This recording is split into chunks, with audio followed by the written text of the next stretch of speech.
Ótimo dia, filhos de Deus. Nosso devocional Pedras Preciosas do grego, autor Rick Renner. Hoje, 3 de maio. Título: O jeito certo de morrer. Texto base, 2 Timóteo, capítulo 4, verso 7. Combati o bom combate, completei a carreira, guardei a fé. Ao completar idade suficiente para trabalhar, ouvi falar de uma vaga no enorme cemitério que ficava na rua onde minha família morava. O velho zelador precisava de alguém para aparar o gramado do cemitério. Então, certo dia, fui até o cemitério e bati na porta da residência do zelador. Quando ele chegou à porta, eu disse: Senhor, pelo que sei, há uma vaga de trabalho aqui. Vim me candidatar a essa posição. O senhor, que era o zelador, havia mais de 40 anos, me examinou, fez algumas perguntas. Então, me disse para me apresentar para trabalhar na segunda-feira seguinte. Na segunda-feira seguinte, comecei minha curta carreira no cemitério local, meu primeiro trabalho de verdade. Todos os dias, ao fim das aulas, eu corria pelo corredor para guardar meus livros em meu armário e depois atravessava rapidamente a cidade até o cemitério. Pegava meu cortador de grama e ia até a parte do cemitério que precisava ter a grama aparada. 5 dias por semana, eu vivia e trabalhava entre os mortos. A cada dia, eu aparava a grama e tirava as ervas daninhas em torno de túmulos novos, túmulos antigos, mausoléus e uma parte do cemitério que era tão antiga que ninguém mais conseguia decifrar as inscrições nas lápides de calcário. Quando chegava o momento de enterrar alguém, eu ajudava a cavar a cova, a descer o caixão e encher o túmulo com terra. Quando murchavam as flores que os entes queridos colocavam nos túmulos, era eu quem recolhia as flores mortas e as jogava no lixo. Eu ajudava a montar o toldo sobre o qual os entes queridos ficavam durante os ritos fúnebres e depois ajudava a desmontá-lo. Trabalhar em um cemitério teve um impacto muito forte em minha vida naqueles anos de formação. Deus usou aquele tempo no cemitério para me fazer pensar sobre a seriedade e a natureza temporal da vida em geral, bem como sobre o que eu iria fazer com a minha própria vida. Enquanto caminhava entre as lápides, olhava para elas e me perguntava: quem eram essas pessoas? O que elas fizeram com sua vida? Elas contribuíram com algo para o mundo ou simplesmente viveram, morreram e depois desapareceram nesses túmulos? Todos os dias eu pensava nessas questões. Isso me fez decidir que eu não passaria por essa terra sem fazer com minha vida algo importante para Deus. Resolvi que quando morresse, ninguém teria de perguntar quem era ele e o que ele fez com sua vida. Para mim, era totalmente inaceitável eu terminar como tantos outros haviam terminado, apenas mais um nome em mais uma lápide. As pessoas não gostam de pensar em morrer. Contudo, a morte é uma realidade que, em última análise, cada um de nós tem de enfrentar. Podemos esperar e aguardar o retorno de Jesus enquanto estivermos vivos. Porém, se ele não vier antes de nós morrermos, no futuro de todos nós virá um dia em que seremos colocados em um caixão, família e amigos irão ao nosso funeral, a tampa do caixão será fechada pela última vez e seremos colocados em um túmulo que depois será coberto com muita terra. Mais tarde crescerá grama em cima de nosso túmulo e um rapazinho empurrará sobre ele a máquina de cortar grama como parte de seu trabalho, como eu fiz anos atrás. Quer gostemos, quer não, no futuro de todos nós há um funeral, a menos que Jesus venha enquanto ainda estivermos vivos. Esse pensamento pode parecer mórbido, mas se você viver consciente desse fato inevitável, todos os momentos, isso o ajudará a viver uma vida com mais equilíbrio e compromisso. Por que é assim? Porque quando você vive pensando somente no hoje, tudo parece grandioso.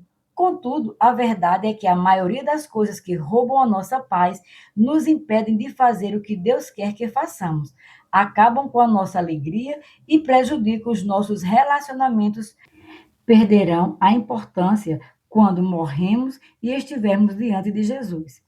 Nesse dia, a única coisa que importará É o que Jesus nos dirá quando estivermos diante dele e olharmos para os seus olhos.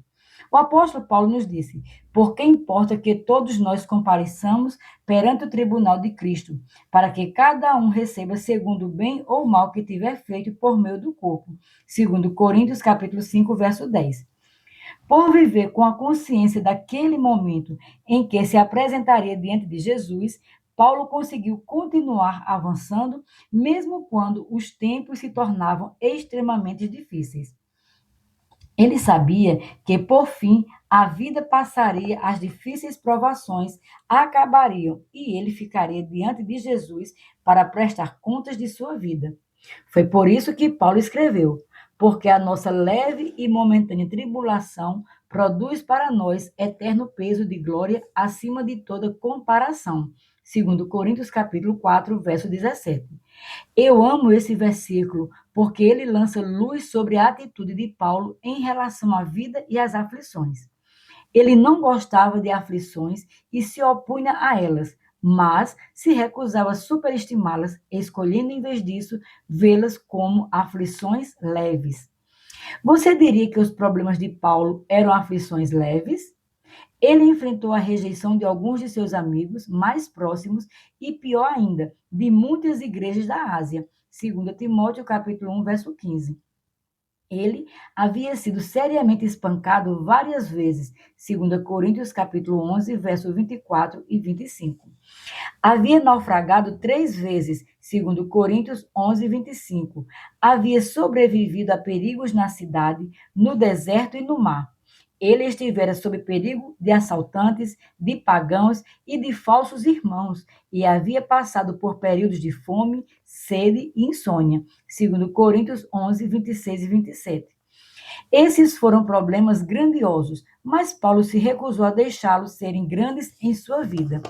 Em vez disso, ele os considerou coisa pouca, meras distrações, quando comparadas à glória eterna que os aguardava. O que capacitou Paulo a continuar quando atacado com tanta perversidade? Como ele conseguia manter uma atitude tão vitoriosa? Como ele nunca se rendeu ao cansaço, à exaustão ou aos ataques do diabo? Todas essas perguntas podem ser respondidas pelo desejo primordial do coração de Paulo. Algum dia ouvi Jesus dizer-lhe: muito bem, servo bom e fiel. A motivação que impulsionava Paulo era a sua expectativa de ouvir Jesus dizer essas palavras e saber que havia terminado bem sua corrida. Foi por isso que Paulo disse: porém, em nada considero a vida preciosa para mim mesmo, contanto que complete a minha carreira. Atos 20, verso 24. No fim de sua vida, ele escreveu a Timóteo e declarou triunfalmente: combati o bom combate. 2 Timóteo 4:7. As palavras combati e combate provêm da palavra grega agonidizo. Ela significa uma luta, uma briga, um combate ou uma competição feroz. E é dela que provém a palavra agonia. Ao usar essa palavra, Paulo nos diz que uma parte de seu ministério foi uma verdadeira luta, difícil, feroz e agonizante. Contudo, Paulo nunca se moveu um centímetro. Ele permaneceu na luta e foi fiel ao seu chamado. Esse versículo poderia ser literalmente traduzido como uma boa luta. Foi isso que eu lutei. Essa proclamação tem o sentido de vitória e satisfação. Esses são os sentimentos de um homem que não tem arrependimentos.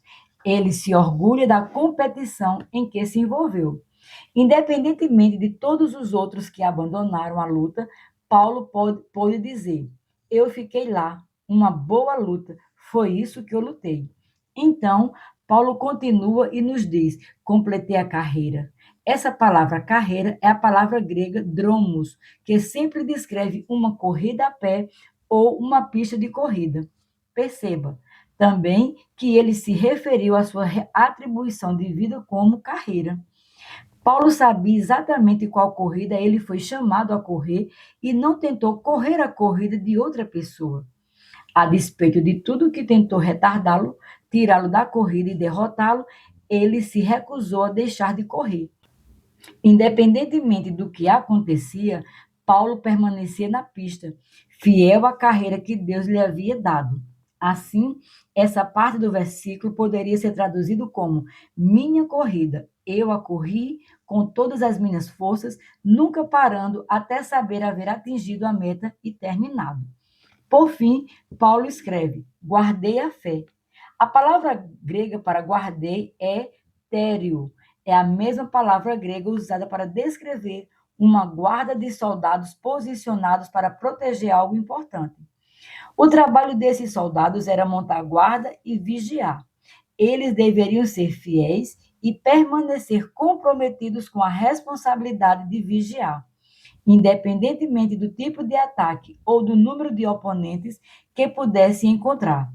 Essa é a palavra que Paulo usa ao dizer guardei a fé. Mesmo tendo encontrado dificuldades e desafios, ele nunca deixou seu posto ou se rendeu às investidas e aos ataques que ocorreram contra ele ao longo de tudo aquilo. Paulo guardou a missão e a mensagem que Deus lhe deu. Quando se junta tudo isso, 2 Timóteo 4,7 pode ser entendido como dizendo: uma boa luta, foi isso o que eu lutei, minha corrida. Eu a corri com todas as minhas forças, sem nunca parar, até saber ter alcançado a meta e terminado. A fé eu a protegi, guardei e cuidei com todo o meu coração e minha força. A despeito das investidas e dos ataques, permaneci fiel à minha missão.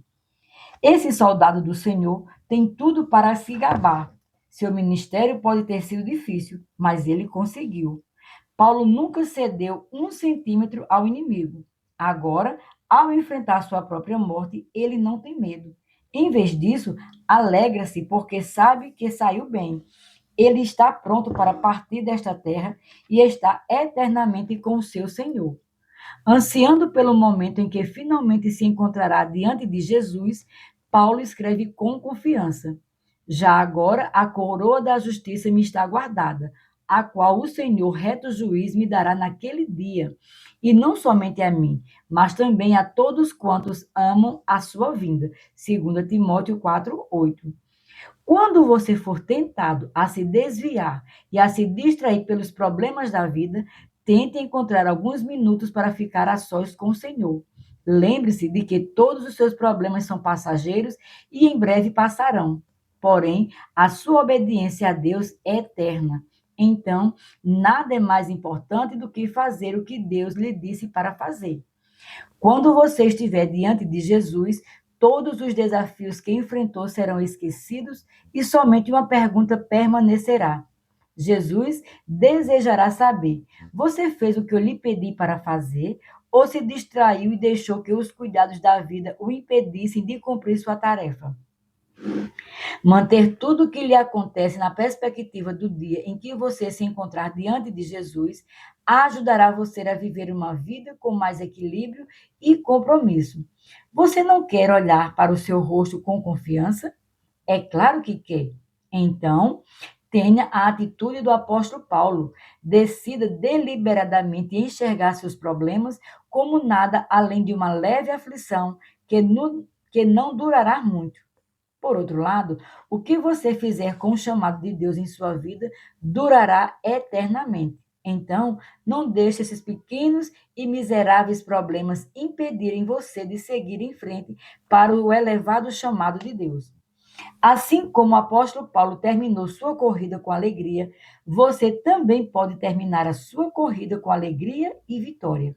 Determine hoje que você será um soldado do Senhor, que algum dia poderá olhar para trás e se orgulhar da luta que lutou, da corrida que correu e da fé que manteve. Um soldado sem arrependimentos. Minha oração para hoje. Senhor, ajuda-me a manter meu foco e a não permitir que os desafios que enfrento me distraiam de cumprir a tua vontade para a minha vida.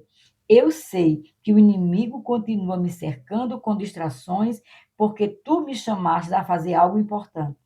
Em vez de deixar esses incômodos me destruírem e roubarem a minha alegria, ajuda-me a manter meus olhos focados naquele dia em que eu estarei diante de ti. Peço-te que o teu Espírito me energize sobrenaturalmente para superar os obstáculos e continuar avançando para o elevado chamado que tu projetastes para a minha vida.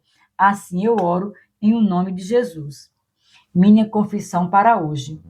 Declaro ousadamente que sou um vencedor e não um perdedor.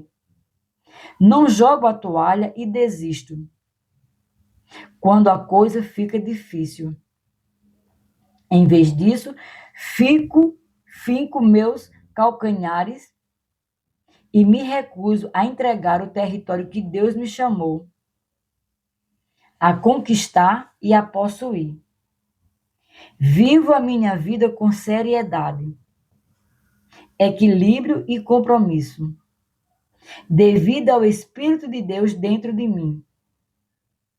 Sou mais duro do que qualquer desafio e mais forte do que qualquer inimigo. Combato um bom combate e corro uma boa carreira. E tenho sucesso em guardar e me manter firme à tarefa que Deus deu à minha vida. Declaro isso pela fé, em nome de Jesus. Para refletir. Número 1. Você já pensou sobre o que as pessoas dirão a seu respeito após você morrer? Eles saberão da contribuição que você fez na vida ou perguntarão quem era essa pessoa e o que ela fez. 2.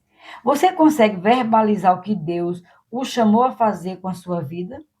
Se alguém lhe pedisse para descrever o seu propósito de vida, você seria capaz de responder de maneira inteligente a essa pergunta? 3. Você concorda que se permitiu que os desafios da vida o distraíssem e o fizessem perder tempo em fazer a vontade de Deus?